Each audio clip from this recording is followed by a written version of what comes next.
Hello everybody, this is the D-Man here, Derek Barrett here. We lost another music legend, another rock legend. This time it's from our own backyard. Mr. Gregg Allman. Gregg Allman, who was one of the members of the Allman Brothers Band. They're a very pioneer group as far as Southern rock is concerned. I think Macon, Georgia is really the true home of rock and roll, specifically Southern rock. And Allman Brothers Band, they were definitely part of that pioneering group that started it all. I mean, if it weren't for Allman Brothers Band, you probably wouldn't have Leonard Skinner and a whole lot of other Southern rock bands as well. You know, you wouldn't have hits like Melissa, Jessica, you know, Ramblin' Man. You know, I wish I could play some of these songs, but unfortunately, copyright infringement, that type of stuff. So I can't play them. But nevertheless, just want to say, Gregg Allman will be missed. No question about it. Matter of fact, a lot of people know that Gregg Allman, at least how I first heard of him, was really when Cher divorced Sonny Bono and married him back in '75, and I think I was in kindergarten at the time. And as a matter of fact, I actually ran into Cher one time when I was 6 years old. I was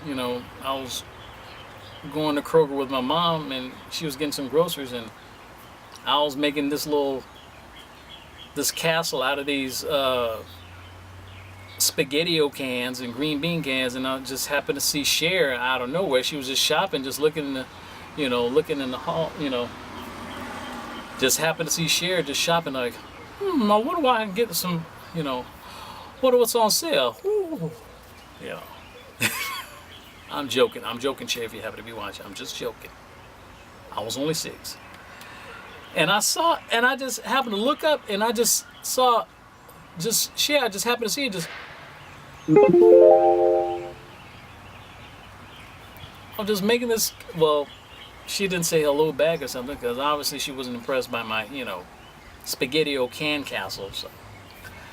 But nevertheless, she and Gregg definitely put Macon on the map. I mean, we already had superstars. I mean, we already had, rock legends, music legends, like Little Richard, James Brown, Otis Redding.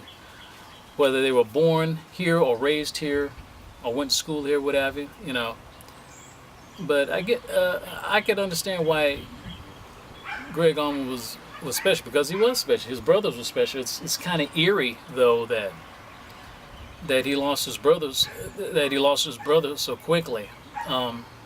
It's a tragedy, not only for him, but his older brother Duane Allman, I think, who actually has a street named after him.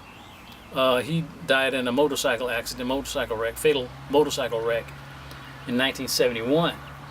And ironically, another band member of the Allman Brothers Band, Barry Oakley, he too also died from a motorcycle wreck a year later in '72.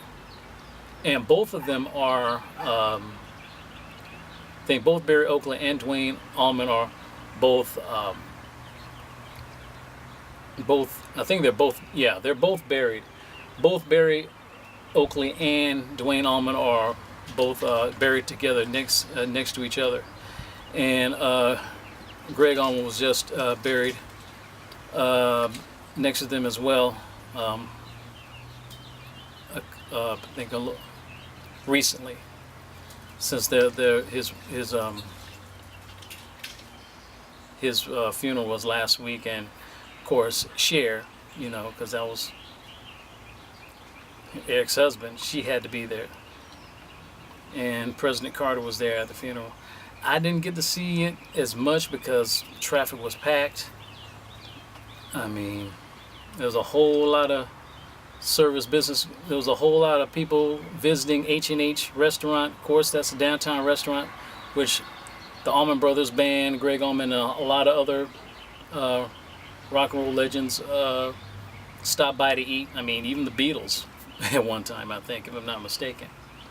I mean, H&H restaurant is is to Macon what Weaver D's is to Athens. I mean, of course, you know, Weaver D's, they had that tagline, automatic for the people, where REM, the Athens band REM, got the name for their album, Automatic for the People. Matter of fact, actually, speaking of the Allman Brothers Band, I do have, I think, a couple of mementos from them. Of course, you remember my old friend, the late Irving Martinez from the Morning Roast. He happened to acquire a couple of sketchings of some artists. I can't really take the name, but I think it was made during the 90s. It was did a couple of sketches of two members of the Allman Brothers Band, the late members, the late Duane Allman had a sketching of him, and also Barry Oakley. So they had two sketches of the two members of the Allman Brothers Band. I happened to acquire them after, you know, Irving passed away, and I'm getting them framed. I have them framed in my room because I don't want to have them framed in, you know, in the living room, because I'm afraid somebody might take them away and put them on eBay or something. But I just wanted to share that with you all, that you know, of Gregg Allman and how he's really important, not just Macon, Georgia, but also to rock and roll music, American music in general. And he will be missed. I'm Derek, and that was my special thought to ponder of remembering Gregg Allman, who died at the age of 69 from liver cancer. Thank you for watching. R.I.P. Gregg. Reunited with your brother. DB out.